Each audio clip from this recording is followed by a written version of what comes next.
Math 242, Cuesta College. I'm Joe Vasta, and we are going to do our last section of Chapter 7, called Hyperbolas. Hyperbola is the conic section that looks like this. It has this right here, and that right there. And so this guy right here, he has two branches, but it's one hyperbola. So that's a hyperbola. And what am I going to be doing with this? Well, we are going to be doing lots of things with the hyperbola. Hyperbola actually has this definition here. So we're going to move this up like this. And it says, let F1 and F2 be two distinct points, and let D be a positive number. A hyperbola is a set of points satisfying the following. A point is on the hyperbola if the difference of its distances to F1 and F2 is D. Okay, so here's the deal. This definition right here, let's just focus on this right here. This definition is almost the same as the definition of an ellipse. The only difference here is the word difference. In the ellipse, we have, instead of the word difference, it says the sum of its distances to F1 and F2 is D. But with a hyperbola, it's the difference.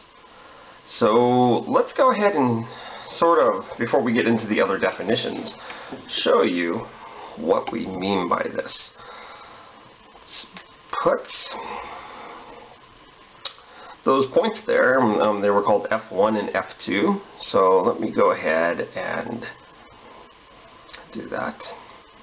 Here's F1 and here's F2.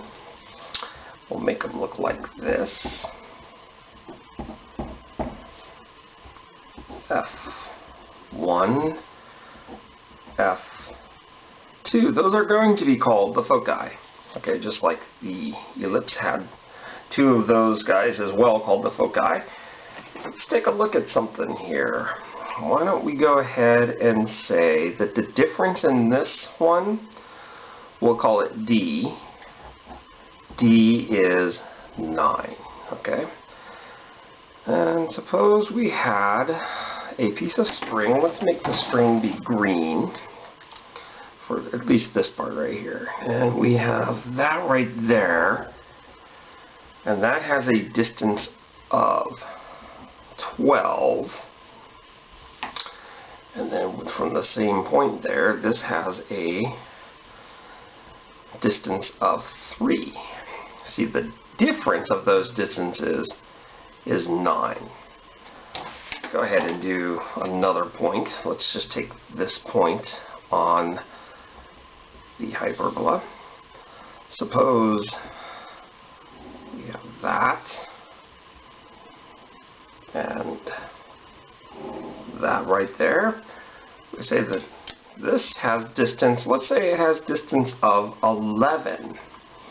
So maybe you could either pause the video and figure out, well, what does this distance here have to be? Okay, the difference between those two distances has to be 9, so this guy has to be 2. So that is the way this works. So every point, you know, like maybe the point right here, the difference between the distances is 9. And so maybe the distance from here to here is 12, and the distance from here to here then would have to be, no, not 12, let's say 13, then the distance from here to here would have to be 4. So that is what makes a hyperbola, is any point is on it, the difference of the distances is 9. Okay, for this one we picked D equals 9. Okay, so it could be different for another problem. Let's take a look at the definition a little more fully here.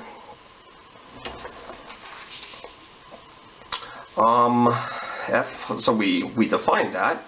We have 2 points, and a positive number d, hyperbola is the set of points satisfying the following. A point is on the hyperbola if the difference of its distances to f1 and f2 is d. The points f1 and f2 are called the foci. One of them would just be a focus. The center is the midpoint of f1 and f2. So the center looks like it's going to be right about there. I'm just kind of eyeballing this. And then this one we would label with AC. That's the center. Just like an ellipse had a center. The transverse axis is the chord on the line which contains f1 and f2. So the transverse axis, suppose I'll make that in this darker green. This guy right here.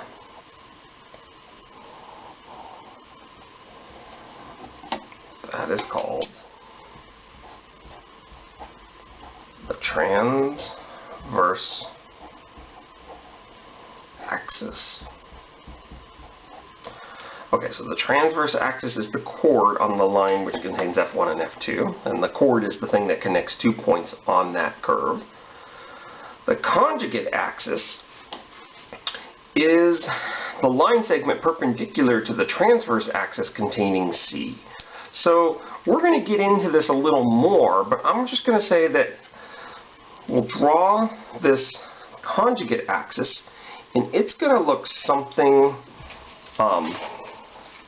like, why don't we just go ahead and take a guess at it? It's going to look something like that.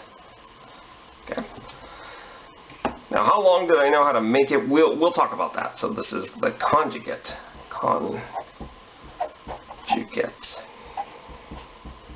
axis. I gotta watch out not to use highlighters or things, because on the scanner at home it doesn't scan the highlighter. So there's the conjugate axis. How long is it? How did I know how to make it that long? We'll talk about that. The vertices are the 2 points on the hyperbola that are on the transverse axis.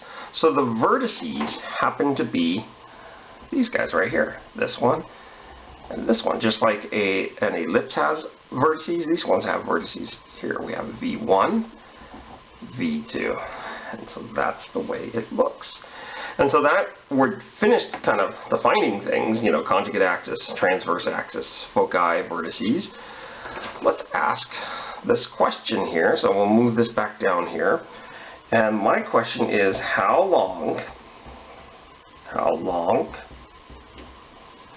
is the transverse axis?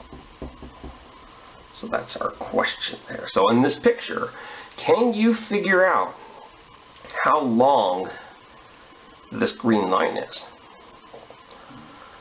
Okay, so maybe we can take this point right here, V1, and we know that V1, there's a distance from here to V1, and then the distance from here from V1 to F2, the difference of those distances has to be 9. Okay, so if we went this distance minus this little distance, that has to be 9. Well, isn't this big distance really made up of kind of two things? It's made up of this and this. And so another way of thinking about that is we're taking this big distance and subtracting off that little distance.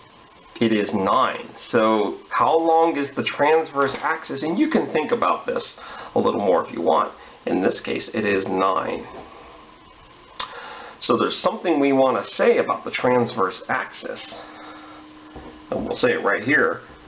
The length of the transverse axis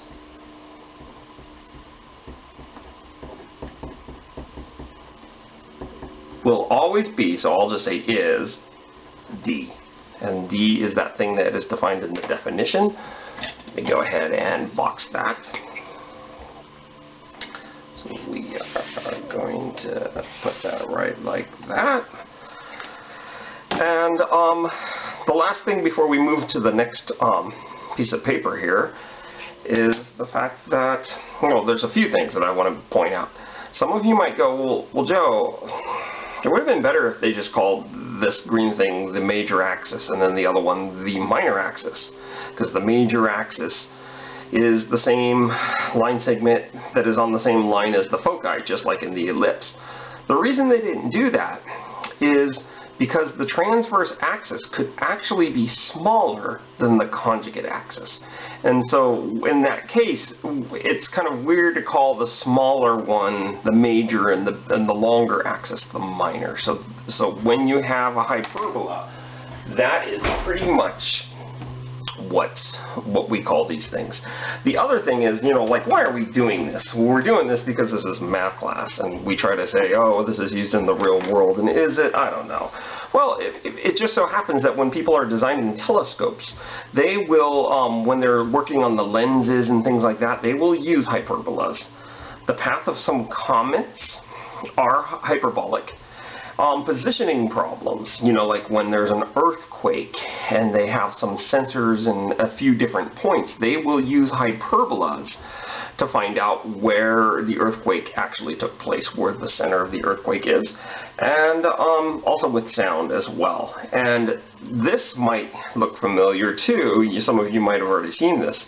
The natural draft cooling towers at nuclear power plants will use this design because it is optimal.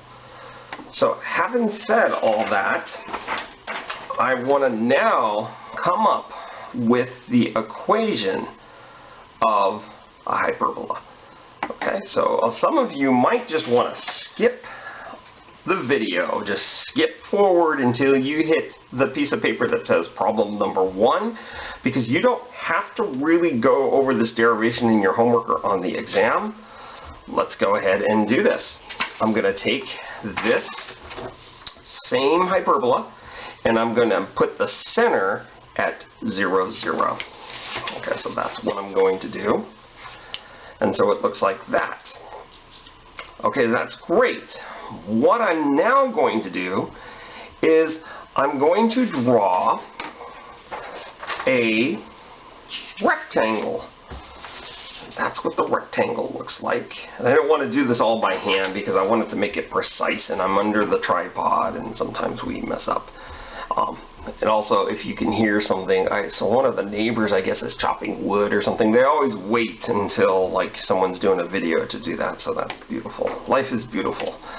And so I put this rectangle in here, and you know, it touches the vertices and it goes up and down. Now, why would I make it stop there and there? Well, it's just going to be that this guy right here, that right there is the conjugate axis.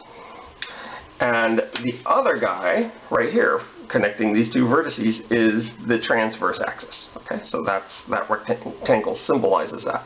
Now, what I'm going to do further is I'm going to actually, even when we first saw this, I didn't tell you this, but every hyperbola has 2 asymptotes. And those asymptotes are determined by this rectangle, which I'll start calling the guide rectangle. And this guide rectangle determines it, and so there they are. So we have an asymptote there and an asymptote there, and so this part right here keeps getting closer and closer but never crosses over. And so that's what I have now so far. Now I'm going to kind of do the same thing I did with the ellipse. My horizontal distance from the center to this rectangle, or to a vertex, is going to be A. So that is what I will do. So let's go ahead and put up this guy right here is going to be, how should I put it? A comma 0, which means the point over here is going to be negative A comma 0. Now we have this point and this point. We're going to call this is the vertical rise and the vertical drop. This is going to be 0 comma B, and then 0 comma negative B. Okay, and so you can see that the major axis, did I just say major axis? We can see that the transverse axis in this example has length 2a. And the conjugate axis in this example has length 2b. Okay, and the conjugate axis and the transverse axis, when you draw a rectangle, it determines the asymptotes of this hyperbola. Okay, now we're not done because we also had these guys right here, which we haven't put on here, and those are the foci. And so I'm going to say that this one has the coordinates of, what does this have the coordinates of? We'll say c, comma, 0. And this one is negative c, comma, 0. I'm going to check to see if things are coming in clear here. Looks clear enough for me, I guess. Hopefully it's not really blurry. There is, when you put it on YouTube, it does compress it and it makes it blurrier than what I see when I originally look at this on the computer. Okay, so we have this set up here. We also want to note that D equals the length of, and we kind of put this on the other paper, the transverse axis. And what does that equal? D in this example equals 2a. Okay, and last time I think we did that in green, so here is, that's the transverse axis, and in this case it is, you know, we'll just underline that, it equals 2a. Now, our hyperbolas, this one here is opening left-right, but we can also get the ones in our homework that open up-down.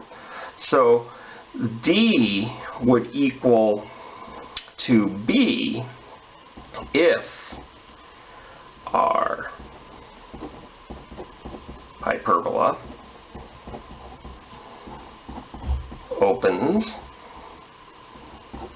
up-down, because then that's where the transverse axis would be. I'll put that in a cloud because that does not happen for this one here. Okay, the next thing that I want to do right here is the following. That this guy right here, if you went ahead and put, you remember back maybe if you took geometry, you had something called a compass. And so if you took this point and you put the compass right there, and it's like, sometimes they're called circle makers, and you went ahead and drew this, it would look like this. This is going to be kind of hard for me to do here, but I'll do it anyway. It would actually touch the corners. It's not perfect, but it would touch the corners of that rectangle, that guide rectangle. So that would suggest that, you know, when you take a look at this triangle here, so this triangle right here, let's take a look at it. It looks like this. It has length A for that leg, you can see that right there, and then going up has length B, and then across here this hypotenuse, well, since it's the same, you know, the radius of the circle is C, so it's going to actually have length C. So our Pythagorean equation, and we have one on this one just like with the ellipses, is C squared equals A squared plus B squared. And the good thing about this is not going to change from problem to problem like it did in the ellipses. In the ellipses, sometimes A squared was top dog and sometimes B squared was top dog. But in this case, this is what's going to happen. Okay, so let's get to what we're going to get to as our derivation. Our derivation says we pick any point on the hyperbola. So I'm going to pick a point right here and I'm going to call it x comma, y. Okay, I'm running out of colors here. I'm going to go ahead and just use black then for the color. I'm going to take a look at this distance here, which is that guy right there. And then I'm going to look at this distance right here. Now it looks like a right triangle, and maybe I should have picked a different point, but I could pick any point on there. Okay, so this long one right here is the distance from negative C0 to xy. And this guy right here is the distance from C0 to xy. So the other one looks like this, from C0 to xy. So what the definition goes back to, it says if the difference of these distances equals d, the length, which is the length of the transverse axis. So this is going to equal the length of our transverse axis, which is 2a. So that's kind of what we do with the ellipse. I had a plus there, and then we actually didn't show you all the calculations, and I'm not going to show you all the algebra here because it's going to take forever. I'm going to show you what it looks like, and I don't even have, oh yeah, this is what I did last time. It looks like this, and I'm going to kind of hold it up so maybe you can see it. That first line is what I just wrote. And look at this. It's a lot of algebra there. You don't have to do this in your homework. And there's our final result, which says x squared over a squared minus y squared over b squared equals 1. And then it says something about some asymptotic behavior. We can kind of ignore that. Let's go ahead and write. I'll include this piece of paper in the PDFs. So what we ended up getting is x squared over a squared minus y squared over b squared equals 1. And that is the equation of that hyperbola. I know it's a mess, and this was pretty intense to look at. So what does this show us? This shows us that a hyperbola kind of reminds us of an ellipse in terms of the equation. The ellipse would have a plus there, and the hyperbola has a minus. Now, here's the deal that might upset you here. So, if you're going to go ahead and center this thing at HK, then the equation looks like this. So I'm just taking this, and everywhere there's an x, I put an x minus h, and where there's a y, I'm putting a y minus k. And you get this, a left-right hyperbola with center hk. Now here's the deal. When your hyperbola opens up or down, then it's actually going to be the y squared term that is positive. And see the negative there? It's the x squared that is negative. We'll do a few problems so you'll get used to this. So the bad thing is there's like two different equations depending on how your hyperbola opens. So A gives the horizontal distance from the center to the guide rectangle. So it's still a horizontal distance, and it's still married to x. So you see A is married to x. B gives the vertical distance from C to the guide rectangle. Whoops, and I'm not showing all that, am I? C gives the distance from the center to a focus. That was exactly what we had with the ellipse. Here's our Pythagorean equation, c squared equals a squared plus b squared. And then it says the asymptotes contain c and have slopes plus or minus b over a. And if you're thinking about like, what's up with that? The asymptotes, you can see they have a slope. Remember, slope is rise over run, rise b over run a. And so it doesn't matter if it opens up, down, or left, right like this one. The asymptotes will always have slopes b over a for that one, and then negative b over a, or b over negative a. So I know that's a lot to see. What we're going to do now is we're going to do some problems like, oh look, I left a lot of marks there from all those dark pins. We are going to graph the hyperbolas. We're going to find the center, the line that contains the transverse axis, the line that contains the conjugate axis, vertices, foci, and the equations of the asymptotes. So let's go ahead and do our first problem, and hopefully these won't be so bad. Okay, so our first problem looks like this. The derivation was crazy. I mean, look, we're doing our first problem, and we are at the 25-minute mark on this lecture. Okay, so I guess the first thing I want to find on this, well, we'll do what we normally do. I'm going to point to this guy right here, and is that one a squared or b squared? Well, remember, b is married to y, so that is b squared. And so it looks as if a squared is this guy right here, a squared. So b equals 2, and a equals 3. So part A asks me to find the center.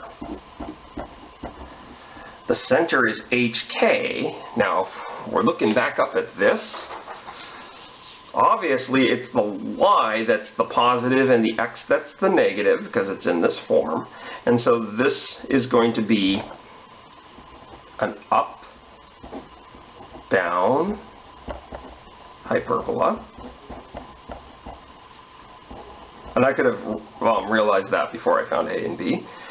And you know, you have y minus k and x minus h. Well, it looks like there is none of that. Well, the k and the h are 0 and 0, so the center is 0, 0. Now, I claim that at this point I could do the graph of this. Might as well get the graph done with, and then I'll go ahead and answer some of those other questions. So the graph of this, we are making the center 0, 0, so I'll make the graph right here. Okay, so here are my axes. So here's x, here's y.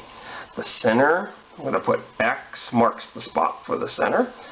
And I'm going to do exactly, pretty much the same thing I did with the ellipse. A is my horizontal run. I'm going to run 3 to the right and make a dot. And run 3 to the left and make a dot. B is the vertical rise and drop, so 2 up and 2 down. Now here's the thing. If this was a plus, then this would be an ellipse, and I would just go ahead and draw my ellipse. But it's a minus, so what I've got to do is draw the guide rectangle, in which I think I'm going to make the guide rectangle in red. No, it's not part of the graph, but it's going to help me make the graph look pretty here. So we have this and that. So, I mean, it does not look like an ellipse. It might remind you of one, but it's a rectangle. And that is going to help me draw the asymptotes. So draw the asymptotes. It looks like this. Okay. And so there's one right there. Whoops, whoa. And then here's one right here.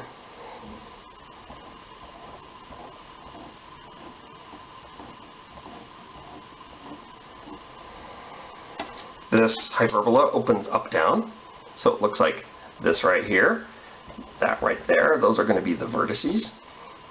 And so we're going to go like this.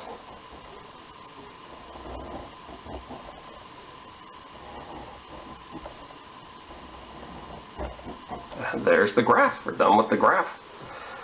Now, you might think to yourself, well, a hyperbola is just 2 parabolas. It does look like 2 parabolas, but those are not parabolas. You would not use that as a parabolic dish for a satellite or a light or anything like that. So these are really different creatures than parabolas. Okay, so there is the graph. Okay, what else do they want me to do with these problems? They want me to find the line that contains the transverse axis. The transverse axis, now, I'll always make the transverse axis in green. It's this right here. Not that you have to make yours in green. So the line that contains the transverse axis is the y-axis. So the y-axis has an equation of x equals 0. Part C, the line that contains the conjugate axis. Okay, so the conjugate axis is this line segment right here. Make it touch right there. And the line that contains that happens to be the x-axis. So the x-axis has the equation of y equals 0. Okay, part D, the vertices. Well, the vertices are this guy right here and this guy right here. We can actually count if you want. This is 0, 2, and 0, negative 2. So the vertices, I'll write this out here, would be 0, 2, and 0, negative 2. Now, if you're lazy, you would go like that. So those are the vertices. You can't always do that in these problems, and you'll see one where we have to actually write both of them. E, there's only two more things to do on this problem, the foci. Well, the foci are going to be like a little further off from the origin than the vertices. And to find the foci, I need to find C. The Pythagorean equation for this, c squared is always going to be the top dog. So c squared equals a squared plus b squared. C squared equals 9 plus 4. C squared equals 13. C equals plus or minus the square root of 13, and since it's a positive number, it's going to be root 13. So root 13 is in between root 9 and root 16, so it's going to be 3 point something. So 1, 2, 3, so I'll put that there, and 1, 2, 3, and I'll put that right there, and that's going to help me maybe with this. The foci, they are going to, they all have the same x coordinate, which is 0, and then we have plus or minus root 13.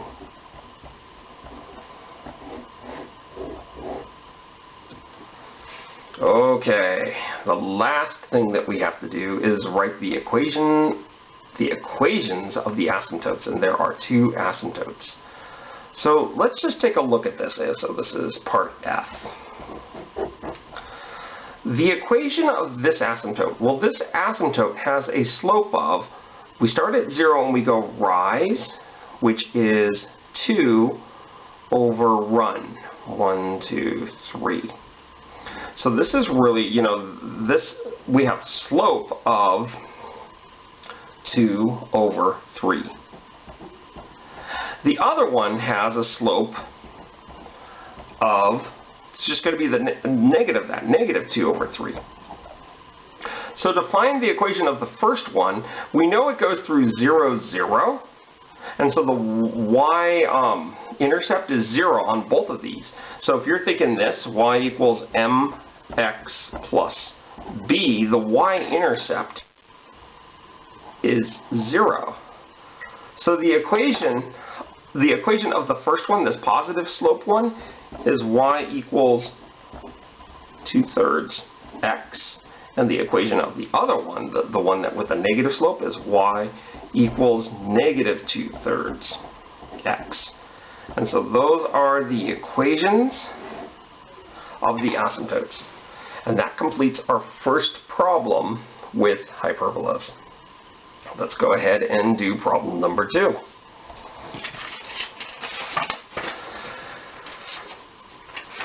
So problem number 2 looks like this. So there is a hyperbola, and I guess the sad part about this problem is the hyperbola is not in standard form. So we have to put this in standard form. How do I put something in standard form? Completing the square, putting my x's together and my y's together, leaving spaces, and putting the number, like the negative 41, on the other side. So let's go ahead and put my x's together. X squared plus 6x, leave a space, and then we have minus 25y squared plus 50y, leave a space. This is going to equal, add 41 to both sides, it's going to equal 41. To complete the square, you need 1's in front of the x squared, which we have, and the y squared, which we do not have a 1 in front of that. We have a negative 25. So I'm going to factor a negative 25 out of those two terms. So my next step is going to look like this. X squared plus 6x, leave a space, minus 25, and then we have y squared minus 2y. Now if you're unsure if you did that correctly, multiply it back through and see, oh yeah, I got the same thing.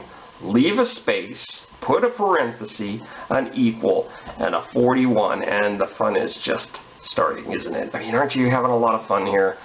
I hate when teachers say that, and they usually say that when the class is looking completely bored, and then they'll say that, aren't you having a lot of fun, and they're the only ones having fun. So it's a bummer. Education in America, perhaps around the world, it sucks. We have to give you tests, and yeah. Oh well, it's my occupation. I shouldn't come down on it. Okay, the 6. I'm going to go take that 6, chop it in half, and square it. So this is 3 squared. This is 9. I'm kind of doing this differently because last time I kept going below and then I got in the way. So some of you are like, oh, I remember that video, and some of you are like, I'm not even watching the full videos. 9 is the magic number. So what I'm going to do here is I'm going to add 9 here, which I really just added 9 to the left-hand side of the equation, so I'm going to balance the scales by adding a 9 to the right-hand side of the equation. Okay, in a different color, perhaps purple, we'll go ahead and take this negative 2. Negative 2, chop it in half, and square it. So negative 2 over 2 is negative 1 squared, which is 1. 1 is the magic number. And please do not tell other math instructors or professors at the university that I'm calling these magic numbers. I will delete these videos from YouTube if word gets out that I'm calling these the magic numbers. There's nothing magic about it. It's all math. So I'm going to add 1 here, and a lot of people go, oh, I add 1 over here. Okay, what did I do to the left-hand side of the equation? I didn't add 1. I actually subtracted 25. So I subtracted 25 on the left-hand side. Therefore, I must subtract 25 on the right-hand side. Let me go ahead and block that off there, or partition it off. And now let's go ahead, factor that into a perfect square trinomial. It's going to be x, there's 3 there, that tells me, plus 3 squared. Then I have minus 25. This one is going to factor into y minus 1. Y minus 1 quantity squared. And this is going to equal, well, what do we have here? We have 50 minus 25, which gives me 25. Okay, now I want this to be in standard form. Standard form says there has to be a 1 on the right-hand side. So I'm going to divide everything in this equation by 25 to get that. So we have this right here. We have x plus 3 squared all over 25. Those 25s are going to cancel. I'm going to have minus y minus 1 squared. And this is going to equal 1. So this right here is the standard form of the hyperbola that I'm trying to find. And it was done, there was a lot of algebra here, but the better you get at these skills in this class, the easier calculus is going to be. I have a calculus class, and I think most of them agree Probably all of them. I could just say all of them because, you know, we're in shelter in place. Where are you going to find these people on social media? Oh, you might. I'll just say it anyway. All of them agree that the hardest part about calculus is the algebra and the trigonometry if you're taking a science-based calculus. So let's go ahead and continue this problem. I want to graph this thing, so I'm running out of paper here. I'm running out of space on the paper. So I'll go ahead and write this on grid paper, the same thing. That's what I derived. And here's something that we can talk about. You could put this over 1 if that makes you feel happier. And a lot of people will do that because this is going to help us identify our A and B.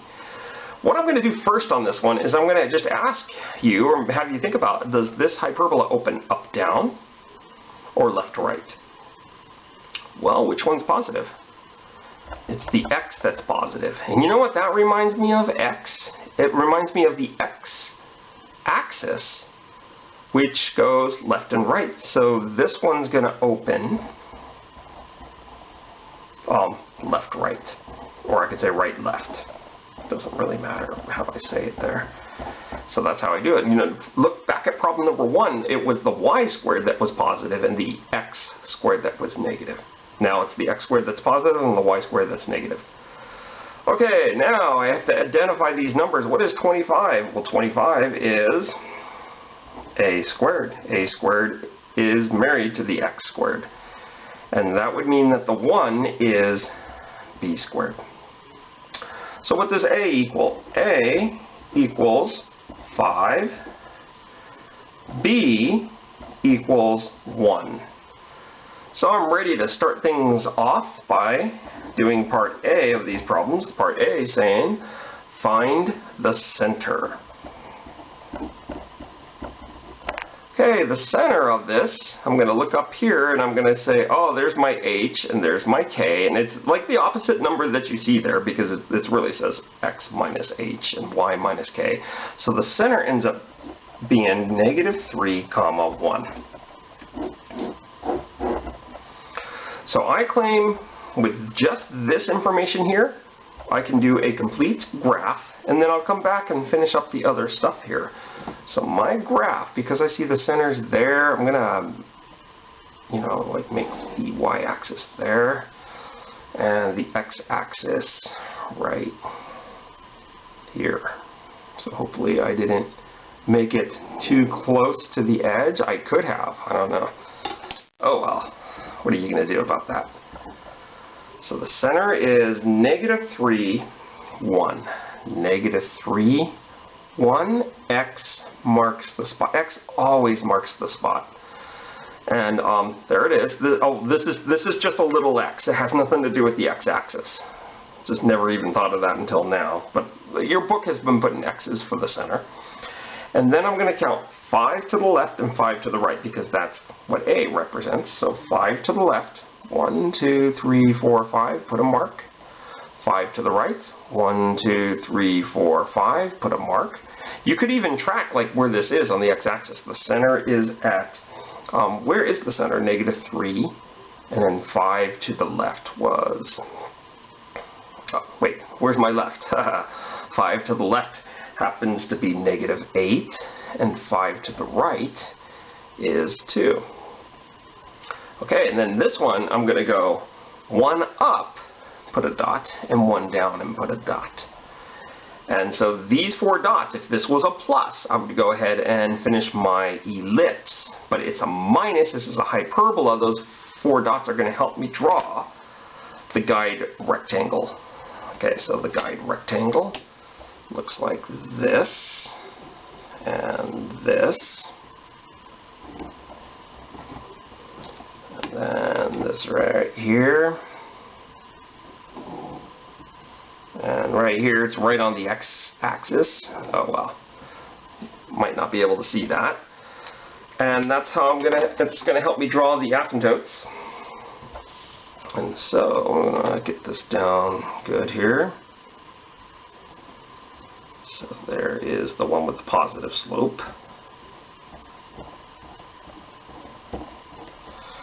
And the asymptote with negative slope looks like this. And so, we go like this. Okay, and we said that this hyperbola is going to open left-right, which means I'm going to move this over a little so I can draw this one good. I'm going to make it look like that. Like that. And then this one's going to look like that. And yeah, I mean, sure, they remind me of parabolas. And they're not truly parabolas, but that's what they look like. And there's the picture. So hopefully that wasn't too bad. The other things might be a little worse. So let's see what we have here. Part B says, find the line that contains the transverse axis. The transverse axis is the line segment that connects the vertices together. So the transverse axis on this one, I think I was making it in, did I make it in green? Oh yeah, I was. Okay, so it's going to look like this. So here is the transverse axis.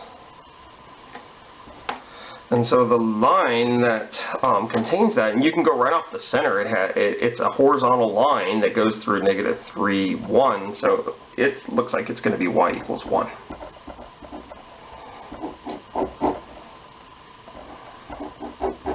Okay, what about the conjugate axis? The line that contains the conjugate axis. Okay, first of all, the conjugate axis is this little line segment right there. And that line segment goes through the point -3, 1. It is a vertical line, so it's going to be x equals -3. And yes, I'm thinking about all the perfectionists out there, so look, underline that in blue. Some of you are waiting for me to do that. Now, if I was a true perfectionist, I'd go back in the notes and do that to the other ones that I've done. Okay, part D asks me to find the vertices. And I'm going to use my picture to do that. The vertices, look, this one's at 2, 1. So vertices. 2, 1, and the other one's at -8, 1.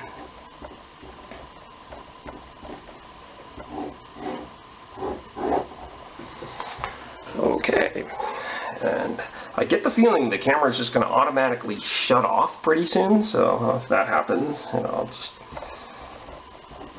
you might see the page move or, more writing on it. Hopefully I can hear it turn off. Part E says, find the foci.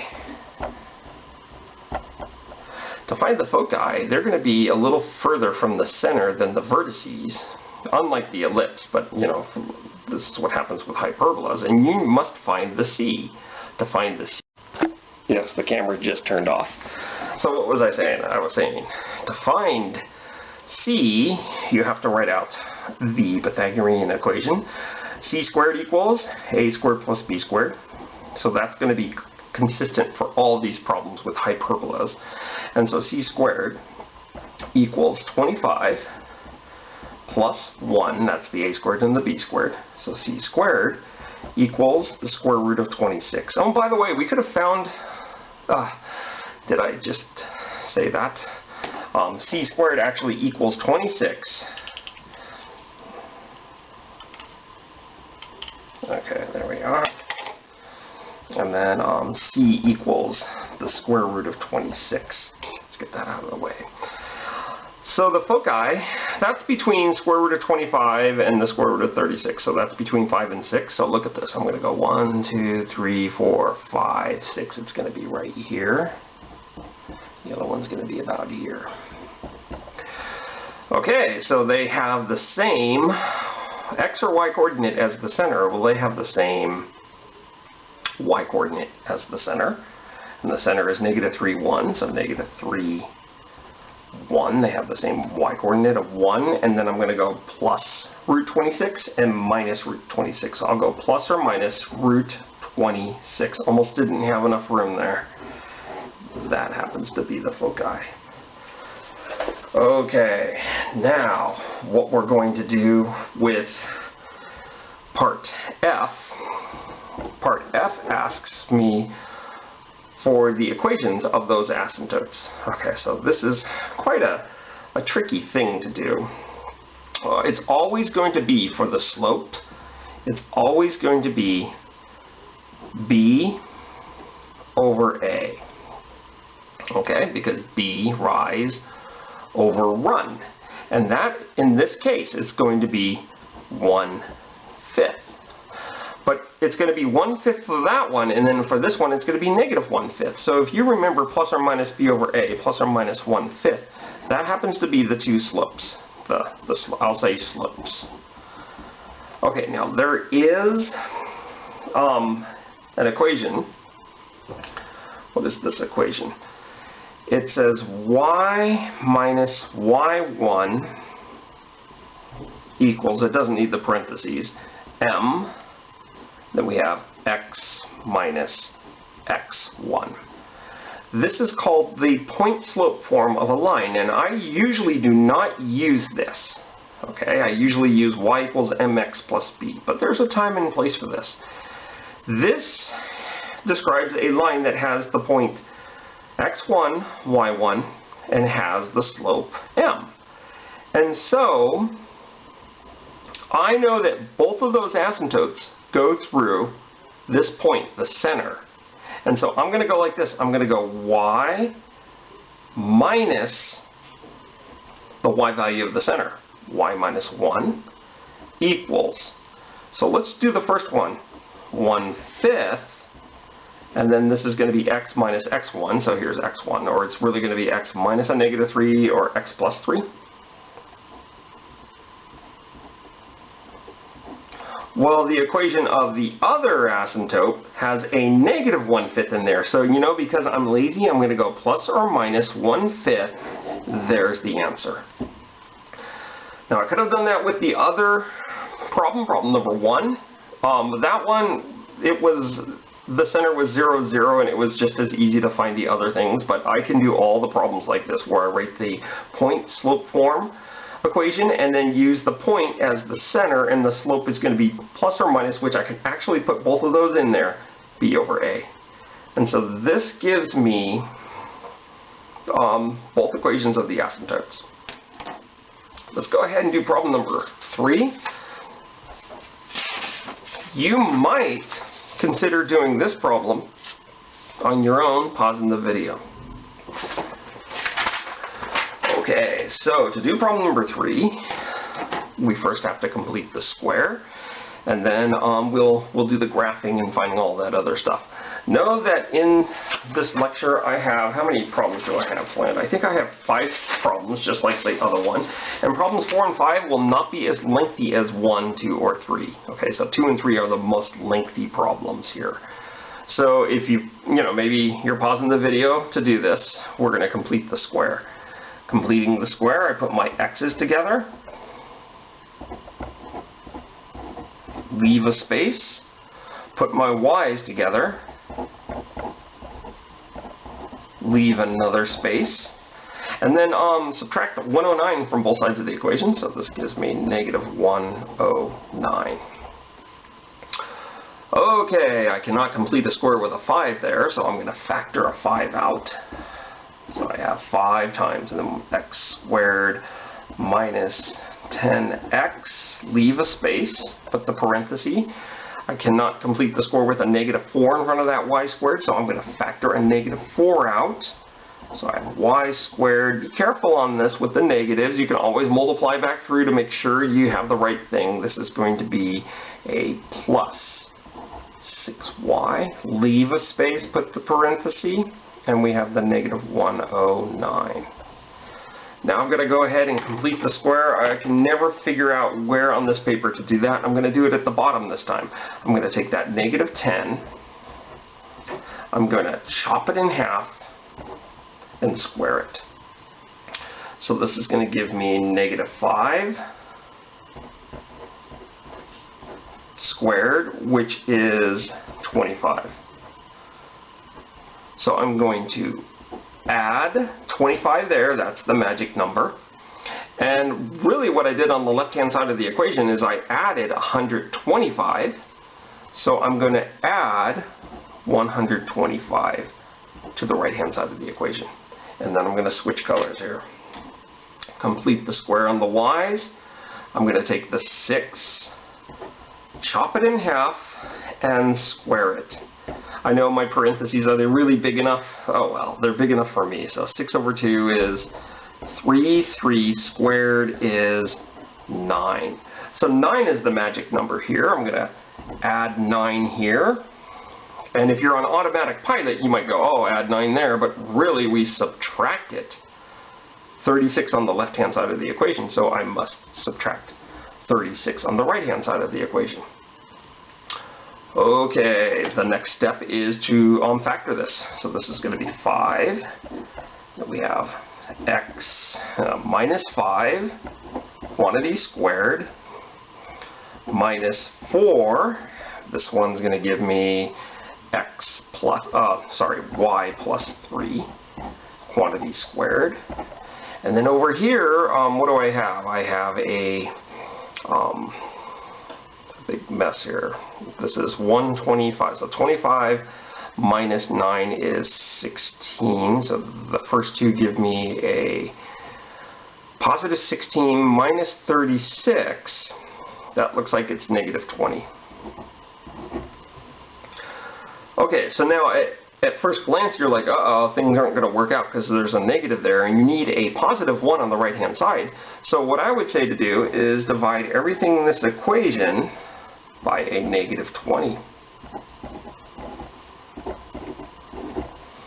And so when you do that, you end up getting a 5 and the 20 cancel and you have a 4 on the bottom. You end up getting a negative in front of this one. 4 on the bottom, and then over here you're going to actually get a positive in front of that one. It's going to be y plus 3 squared over 5. This gives you 1. So it might be useful to rearrange the order here, so you put the y first. The y is the one that's positive, even though over here it looked as if x was going to be positive. So, you know, maybe you can write this as y plus 3 squared over 5 minus x minus 5 squared over 4 equals 1. Maybe that's what you want to write. Okay, so we have just taken this as sort of a general form of the hyperbola and put it into standard form. And we have no more room on this piece of paper, and I would also like grids. So I'm switching this over, and you know, that's what we got right there, and I just wrote it up here on this piece of paper. Let's see if we could do everything this problem requires. Okay, so which way is this hyperbola opening? Is it opening left, right, or up, down? Well, the positive one is y. And when I think y, I think the y-axis, which opens, or doesn't open, it goes up and down. So this thing is going to open, so I'll just say opens, up, down. Okay, the next thing I'm going to do is I'm going to say, oh, this 5 happens to be what? Oh, so if you remember back, you might remember that who's married to y? Well, b is married to y, and the 5 is not going to equal b, it's going to equal b squared. And this 4 is going to be a squared. So b squared equals 5. b is going to equal the square root of 5. a is going to equal square root of 4, or a equals 2. And those are positive numbers, so we don't have to put the plus or minuses. And part A, we would like to find the center. The center, now here's something you don't want to do on a test or even in your homework. Because a lot of people look at this and they go, oh, the center is going to be -3, +5, and they write that down. The problem is the x-coordinate of the center is gotten from looking at the number that's next to the x. So this is going to be 5, the opposite of what you see there, and then comma, -3. So don't fall into the trap where you're just going from left to right there. So we have the center, and at this point I should be able to graph this hyperbola. So how am I going to do this? Since the center's at 5, -3, I think I'm going to want to put the y-axis right over here. Give myself enough room, and then the x-axis I'm going to put like way up there. So here is x, here is y. The center is 5, 1, 2, 3, 4, 5, -3. So that's x marks the spot, -3. And now I'm going to run to the left and to the right 2. So I run to the right 2, 1, 2, put a dot, and to the left 2. And I run up, so this looks a little bad. Square root of 5, we have to determine what is that between. It's between the square root of 4, which is 2, and the square root of 9, which is 3. So it's 2 point something. You know what? Just for simplicity, I'm going to make it 2.5. So I go up 2.5. And you're like, is it really 2.5? No, it's not. But I've worked for the federal government, so, you know, on Fridays, we would sometimes say that the square root of 5 is 2.5, just for fun. That's okay. So anyway, let's go ahead and draw our guide rectangle. And hopefully we're doing this all right. Whoa, and 2.5. So that's what that looks like. I use the guide rectangle to help me. How am I doing in terms of, hopefully I didn't knock the tripod.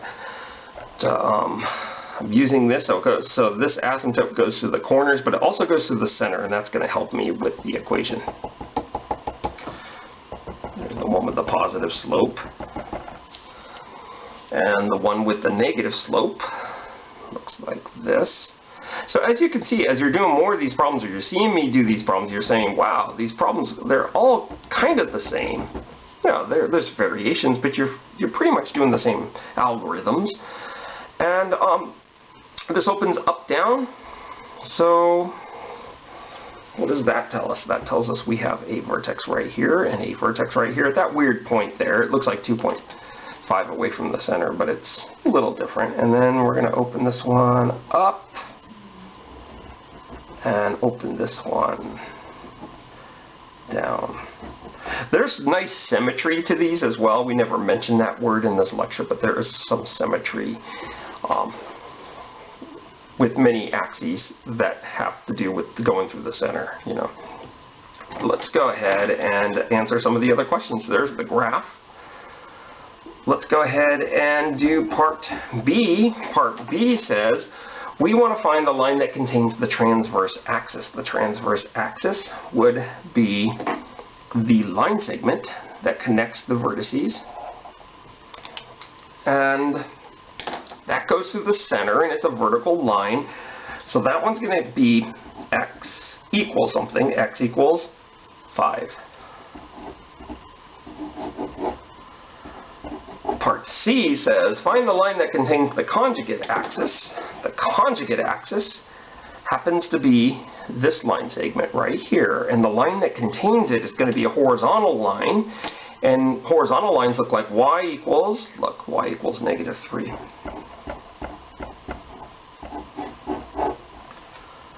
Part D says, find the vertices. So the vertices happen to be these guys right here. This guy right here and this guy right here. Now they have the same what? X or Y value? Well, they have the same X value. So the vertices are going to look like this. 5, comma. Now these are the ones where we got by going root 5 up and root 5 down. So -3, and if we went root 5 up, it would be, you know, -3 plus root 5 to get up to this altitude here. And then -3 minus root 5, which would put you at this altitude down here. So this is going to be -3 plus or minus √5. So I'm writing both of the vertices in one ordered pair there. And so that gives me those vertices. It's a lot easier when they're not, you know, having the √5 or a square root of some weird number, but it is what it is on this example. E. So E asked me to find the foci. To find the foci, I need to find letter C. To find letter C, I have to write the Pythagorean equation for this one, which will always be c squared equals a squared plus b squared. C squared equals 4 plus 5. C squared equals 9, so C is the positive one, so C is 3, which is cool because this is going to be kind of nice. We're going to go 3 up, 1, 2, 3. So there's a focus lying right on the x-axis. And then if you go 3 down, 1, 2, 3, I know this dot was really big. There's a focus right here, right at the altitude of -6. So the foci happen to be, looks right on the x-axis. It's 5, 0 and 5, -6. If you're more of an algebraist and you didn't want to use the picture, you would say 5, and then -3 plus or minus 3. And that's how you would get the foci. The last thing that I want to do on this problem that they ask for is the equations of the asymptotes. Now the equations of the asymptotes, they have slope plus minus, if we remember, b over a. That will always be the case. So this is going to be plus minus. I mean, you could look at the picture and do that. You know, we went up √5 and then we ran over 2. And I mean, that's what it is. It's √5 over 2. Okay, so how are we going to do this? What we're going to do is we are going to write out this equation y minus y1 equals m x minus x1, knowing that the x1 and the y1 are going to be the center and the m happens to be the slope. So I can capture it all with one equation using a plus or minus. This is going to be y, when the y value is -3, so I'm going to say y plus 3 equals plus or minus √5 over 2, and then we have x minus 5. Now what your book is going to do is they will actually solve for y, you know, and so it will say y equals this stuff minus 3. And both are acceptable. This is just as acceptable. And so that completes problem number 3. And problem 4 and 5 will actually be a lot shorter than problems 1, 2, and 3. And here it is. Now we're going to have you find the equation of the hyperbola. And so this one says, find the standard form of the equation of the hyperbola which has the given properties. And so problem 1 says the foci are 8, 0, -6, 0, and the vertices are there, 5, 0, and -3, 0. So let's see if we can do this problem. Those guys are all on which axis? They're all on the x-axis. I want to make sure that I can draw this, give myself enough space here. So here's the x-axis.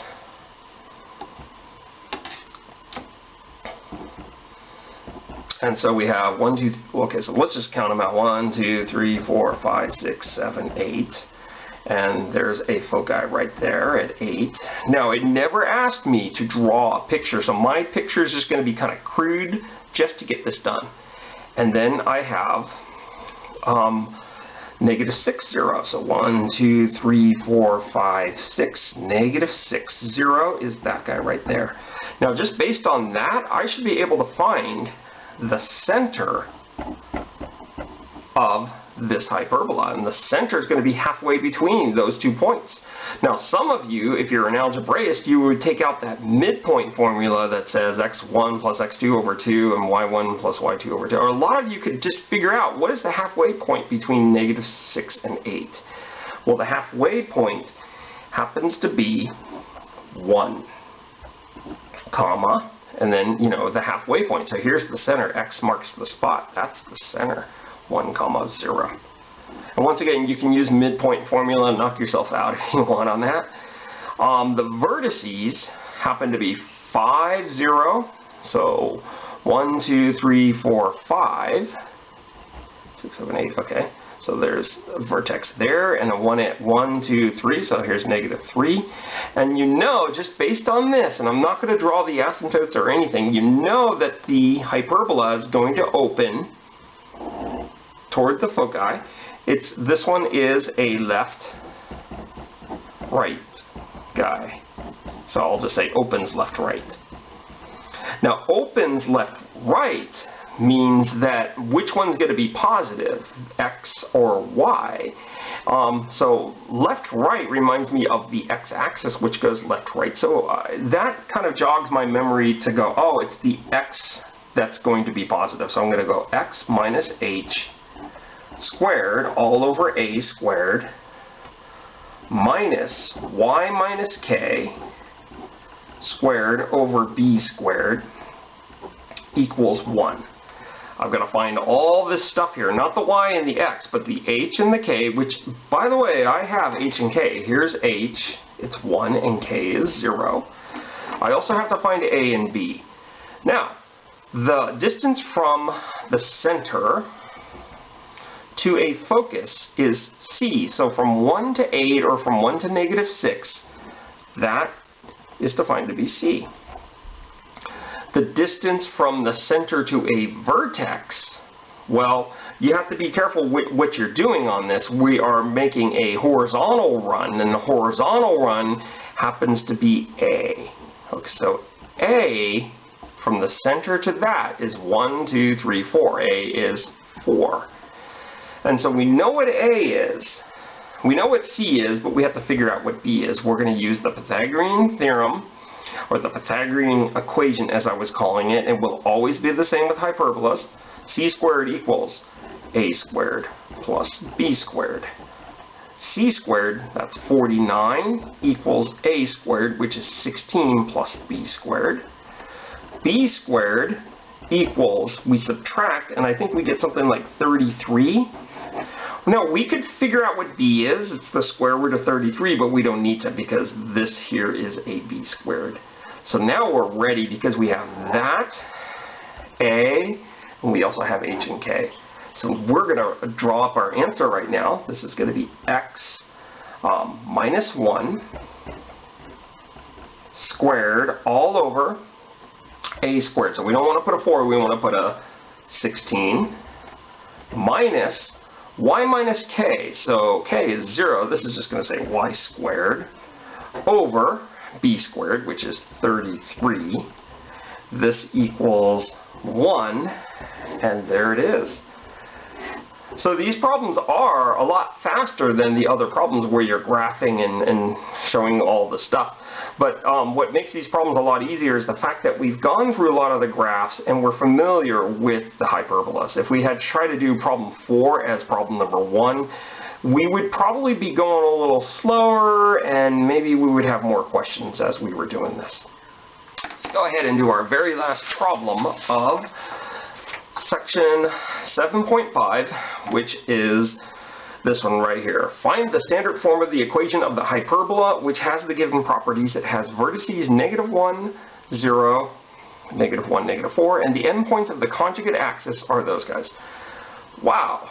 Let's go ahead and see if we can figure out what this is. So I'm going to go ahead and do a rough sketch here. And so you're like a rough sketch and then you go and use a ruler. Man, well, you know, this is going on YouTube, so I don't want to do that bad of a job. So it says, let's see, the vertices are -1, 0, -1, 0, and -1, -4. So, oh, -1, 0, and -1, -4. 1, 2, 3, 4. Okay, so those are the vertices. Now, just from that, I can tell you, or maybe you can tell me, what this hyperbola does. Does it open up, down, or left, right?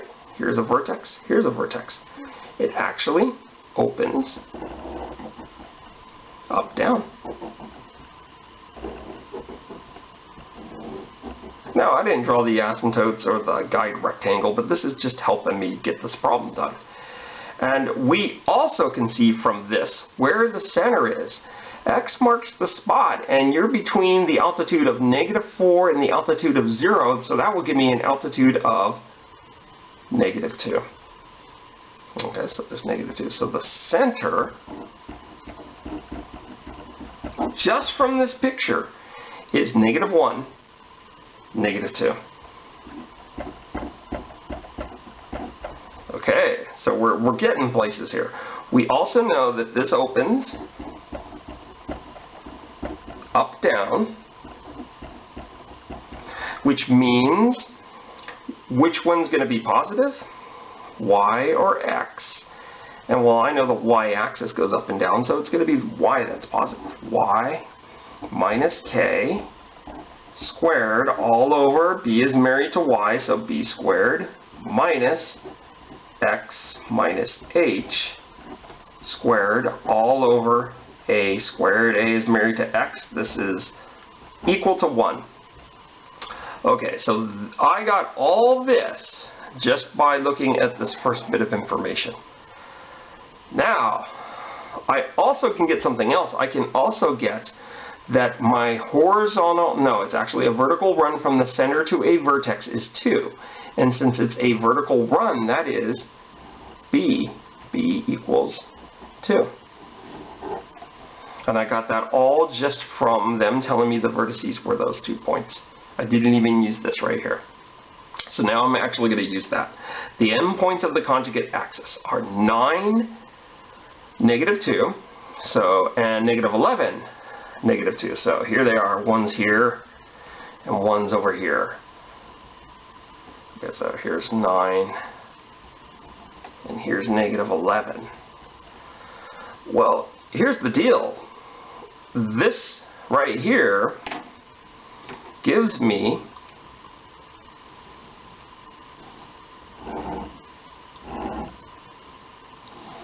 the guide rectangle.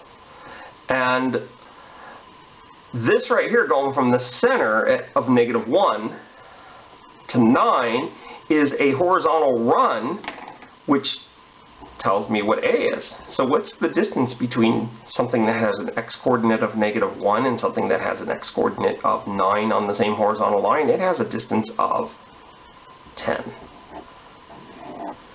So I think I'm ready for business. I think I have A and B.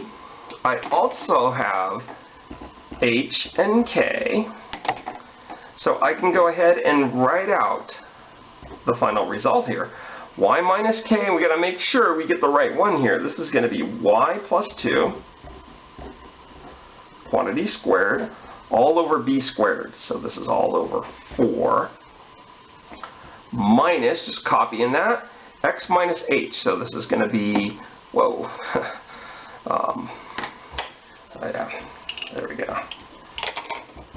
Okay, so this is going to be x plus 1 squared all over a squared. So a squared is 100. This gives me 1.